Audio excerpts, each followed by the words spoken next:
saya juga terang-terangan mengatakan perdamaian hanya bisa datang kalau semua orang mengakui, menghormati dan menjamin keamanannya Israel.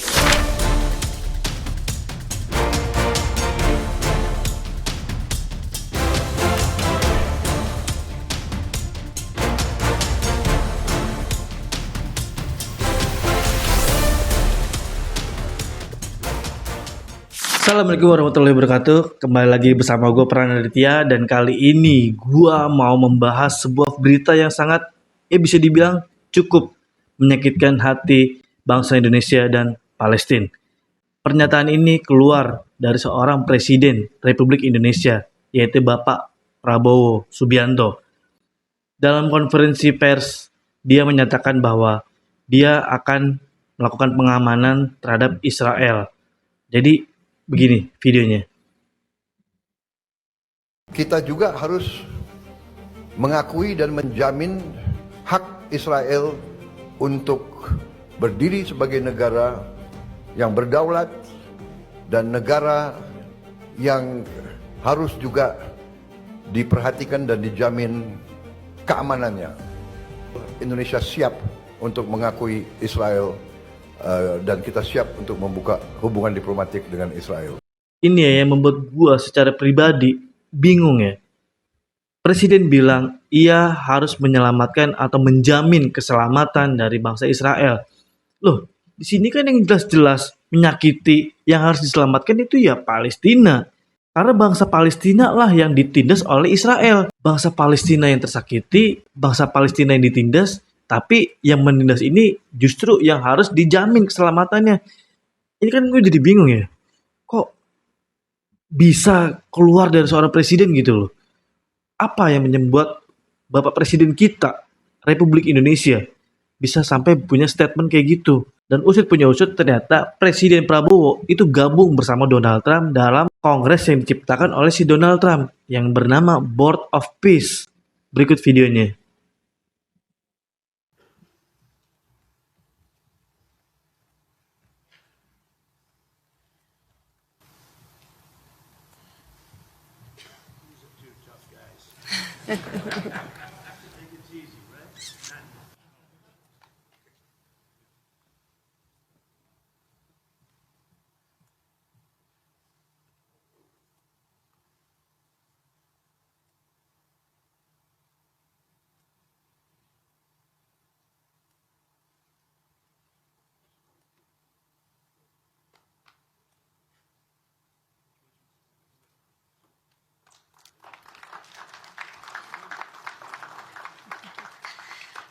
Next, the Deputy Prime Minister of the Kingdom of Jordan and the President of the Republic of Kazakhstan. Dalam pertemuan itu, Presiden Prabowo menandatangani perjanjian yang dimana dia mengatasnamakan Indonesia masuk bergabung dalam kongres itu. Ya walaupun kita juga belum sama-sama tahu, tapi sudah banyak berita atau banyak orang yang berstatement bahwa ini sangat bertolak belakang dengan ucapannya beliau sendiri di saat dia mencalonkan diri sebagai seorang calon presiden Republik Indonesia. Dia sangat gencar, dia terus mengatakan, "Hei kau, antek-antek asing." Dia seakan-akan mengatakan bahwa dia ini adalah seorang yang sangat benci dengan antek-antek asing. Tapi di dalam video tersebut, jadi sangat bertolak belakang dengan fakta yang dia katakan. Berikut cuplikan video beliau di saat mencalonkan diri sebagai calon presiden Republik Indonesia. Apalagi kau bela-bela antek asing.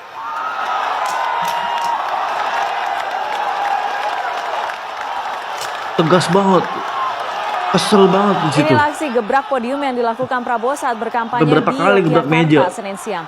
Saudara-saudara sekalian, kita mengerti masalahnya. Masalahnya kekayaan Indonesia tidak.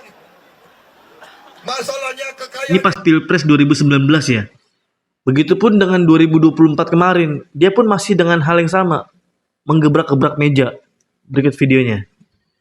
Hei maling-maling, hei koruptor-koruptor, Prabowo tidak pernah akan gentar menghadapi kalian. Hai kaum munafikun, hai antek-antek asing, Prabowo Gibran bersama rakyat Indonesia.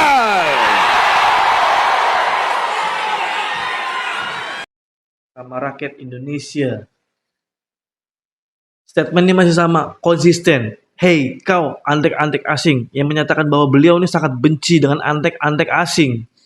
Tapi faktanya ya, nah mungkin beberapa orang masih belum ada yang tahu apa sih organisasi yang dibentuk oleh Donald Trump yang disebut dengan Board of Peace ini. Jadi berikut ada salah satu konten kreator juga yang menjelaskan tentang arti Board of Peace. Berikut. Indonesia harus bayar 16,9 triliun untuk gabung ke Dewan Perdamaian buatan Trump. Banyak yang kritik langkah Indonesia bergabung ke dalam organisasi ini nih. Namun ternyata dana 16,9 triliun itu tidak wajib diberikan. Dan bentuk Indonesia gabung dalam Dewan Perdamaian adalah sebagai langkah politik mengakhiri konflik di Gaza. Ada berapa negara yang tergabung dalam lembaga ini, Rik? Ada sekitar 24 negara yang menerima dan ada 7 negara yang menolak. Intinya Dewan Perdamaian buatan Trump ini adalah bentuk dukungan terhadap rencana perdamaian di Gaza. Dipimpin langsung oleh Trump dan didukung dari negara-negara anggota. Yang jadi sorotan, lembaga ini tuh menyaingi PBB, sehingga negara-negara sekutu Amerika Serikat tidak setuju, kayak Prancis, Jerman, Italia, bahkan Spanyol. Berarti Israel juga tergabung di dalam lembaga ini? Iya bener banget, Israel juga masuk ke dalam lembaga buatan Trump ini. Ini yang membuat banyak yang mengkritik nih, kenapa Indonesia bisa menerima Dewan Perdamaian tersebut. Tapi kalau dilihat, negara-negara yang ikut, itu banyak banget negara-negara muslim yang tergabung loh, kayak Turki, Arab Saudi, Maroko, Azerbaijan, Kuwait, Yordania, bahkan Uni Emirat Arab.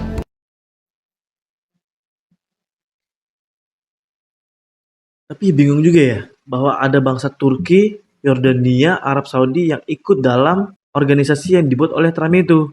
Kita sih semua berharap bahwa mungkin organisasi ini dalam pikiran Presiden Republik Indonesia agar supaya konflik yang ada di Gaza cepat terselesaikan.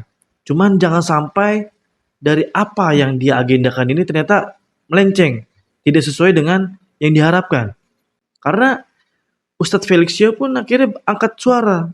Dia mengkritik soal kebijakan yang Pak Prabowo ucapkan. Berikut videonya. Presiden kita Prabowo terus kemudian ditanya, bagaimana tentang ini semua? Aku nggak tahu ini diulang berapa kali. Kalau nggak salah aku udah 3 kali dengar. 3 kali dengerin bahwasanya Presiden Prabowo mengatakan bahwasanya kita harus menjamin keamanan Israel. Dan mungkin aku nggak bakal bisa ngerti tentang cara berpikirnya presiden seperti apa, ngerti. Karena bagiku itu adalah sesuatu yang, apa yang terjadi menjijikkan banget. Dalam kasus ini, pembunuhan yang masih berlangsung, genosida itu belum berhenti loh. Kenapa harus terus-menerus mengatakan bahwa kita harus menjamin keamanan Israel? Itu sama aja kayak tadi, orang rampok, terus kemudian kita bilang semua masalah akan selesai kalau andaikan kita bisa menjamin keselamatannya perampok. Tapi teman-teman sekalian nggak selesai sampai di sana. Karena Presiden Prabowo ternyata sudah menyetujui untuk masuk dalam Board of Peace yang dibuat sama Trump.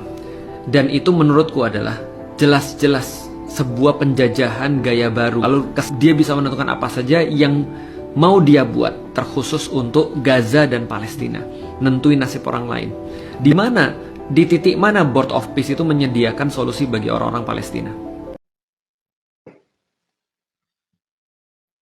Kayaknya kondisi kita tuh Indonesia ini kayaknya semakin kacau ya. Gue nggak ngerti juga ya. Banyak keluh kesah masyarakat tentang kepemimpinan, tentang presiden kita yang saat ini. Terlebihnya lagi dengan wakilnya. Gue nggak tahu apakah Pak Prabowo benar-benar mendengarkan keluh kesah rakyatnya, atau dia memang bodoh amat dengan keluh kesah rakyatnya. Karena memang benar ya. Rumah kita tiba-tiba dimalingin. Bukan cuma maling. Keluarga kita yang ada di dalam rumah ini ternyata dirampok, dibunuh. Tiba-tiba datang orang yang menganggap bahwa ini semua bisa aman, bisa selesai kalau kita jamin si perampok itu. Kan itu jadi konyol ya. Bener kata Ustadz Felix. Gimana soal keadilannya? Di mana pikiran kita? Kok cara menyelesaikannya begitu? Tapi gue masih berharap bahwa Pak Prabowo punya planning lain. Gue bukan bermaksud untuk condong ke Pak Prabowo atau gue juga menceritakan Pak Prabowo. No, gue sebagai rakyat ya wajib bersuara karena gue kan salah satu orang yang taat bayar pajak gitu ya. Gue juga sangat peka dan sangat peduli tentang negara gue. Karena bukan cuma gue dan keluarga gue, ada ratusan juta rakyat Indonesia yang kalau di mana Indonesia ini sampai runtuh, hancur, bukan satu orang, dua orang yang merasakan, tapi seluruh rakyat yang ratusan juta itu merasakan. Terus di sisi lain, pada sebuah acara, Presiden Prabowo Subianto pun pernah mengatakan bahwa dia memiliki idola, dan idolanya ini adalah Mustafa Kemal Atatürk. Kalau berdasarkan sejarah, Presiden Turki pada saat itu, Mustafa Kemal Atatürk, ini presiden yang termasuknya mengacaukan ajaran-ajaran Islam, membelok-belokkan ajaran Islam. Dia sering mengubah, sering memenjarakan orang yang tidak sepemahaman dengan beliau. Salah satu contohnya, azan diganti dengan bahasa Turki, tidak lagi dengan bahasa Arab. Perempuan tidak wajib lagi menggunakan kerudung. Berikut videonya. Sebagai anak muda, pahlawan saya, ikon saya adalah Mustafa Kemal Atatürk. Kalau saudara datang ke kantor saya di Jakarta, kalau saudara datang ke rumah saya di Jakarta, ada patung Mustafa Kemal Atatürk. Di kantor saya, di rumah saya. Gue nggak ngerti ya, kok bisa-bisanya Pak Prabowo malah menjadikan dia sebagai idola. Jelas-jelas rumor yang beredar, sejarah yang mengatakan bahwa sampai saat ini pun makam dari jasad Mustafa Kemal Atatürk itu tidak diterima bumi. Walaupun gue secara pribadi tidak mengetahui aslinya, tapi kita sama-sama bisa melihat kuburan Mustafa Kemal Atatürk itu dikubur di atas tanah, bukan di bawah tanah. Dan jelas ini membuat para ulama, para ustadz yang dulunya pada tahun 2019 sempat mendukung Pak Prabowo, tapi setelah mendengar ucapan Pak Prabowo yang seperti itu, mereka pun angkat suara. Salah satunya adalah Ustadz Abdul Somad dan Ustadz Adi Hidayat. Berikut videonya. Nah, sedangkan Atatürk ini, itu kan sangat jelas kalau kita akses di berbagai literasi sejarah yang bersangkutan, yang mencoba untuk merubah kemudian adzan jadi bahasa lokal, menghilangkan Kementerian Wakaf, Kementerian Agama, ya, kemudian memaksa perempuan-perempuan di sana untuk melepaskan jilbabnya, berganti dengan pakaian-pakaian tertentu yang dia inginkan, dan banyak lagi, ya, sampai orang-orang yang mencoba untuk bisa menghadirkan hal-hal yang pokok pun, yang pokok itu sifatnya seperti panggilan salat, adzan ingin dikembalikan seperti Menderes pernah melakukan. Apa yang terjadi kan? Jadi gantung kan? Artinya ada kesan anti terhadap agama di sini. Siapakah itu orang yang sakratul maut 6 bulan tak mati-mati? Namanya Mustafa Kemal Atatürk. Siapa dia? Kuburnya di Ankara, Turki. Ketika jamaah mau pergi ke Ankara, mau tanya, Ustaz Somad, kami mau pergi ke Turki, Ustaz titip apa? Ustaz mau titip apa? Kami mau ke Ankara, Turki. Tolong sampai kau di Ankara, kau cari makam kuburan Mustafa Kemal Atatürk. Habis itu kau foto. Karena kawanku waktu di Mesir kuliah dulu dari Turki cerita, katanya Mustafa Kemal Atatürk sakratulnya 6 bulan tak mati-mati. Ketika ditanam di dalam tanah, melompat jenazahnya naik ke atas tanah. Ditanam ke dalam tanah, tak diterima tanah. Akhirnya disemen di atas tanah. Dipoto makamnya, dikirimkan ke nomor WhatsApp saya tengok, memang betul Ustadz, kuburnya di atas tanah gara-gara tak diterima tanah. Gara-gara apa? Karena punya kekuasaan, tapi justru dipakai untuk menghancurkan agama Allah Subhanahu wa taala. Tarekat dibubarkannya, masjid dirubahnya jadi museum, azan tidak boleh pakai bahasa Arab. La haula wala quwata illa billah. Mana dia sekarang? Mati. Gak tau lagi, sumpah. Gue jadi semakin takut dengan kondisi negara ini ke depannya. Ya walaupun memang gue juga sendiri belum tahu ya. Tapi dari bau-baunya, dari aroma-aromanya, tanda-tandanya, kondisi kita itu bukan membaik, malah semakin mundur, semakin buruk. Ya semoga gue salah. Semoga apa yang di planningin dengan Presiden Republik Indonesia tentang Board of Peace tidak yang dipikirkan oleh masyarakat pada umumnya. Oke, terima kasih sudah menonton video ini sampai habis.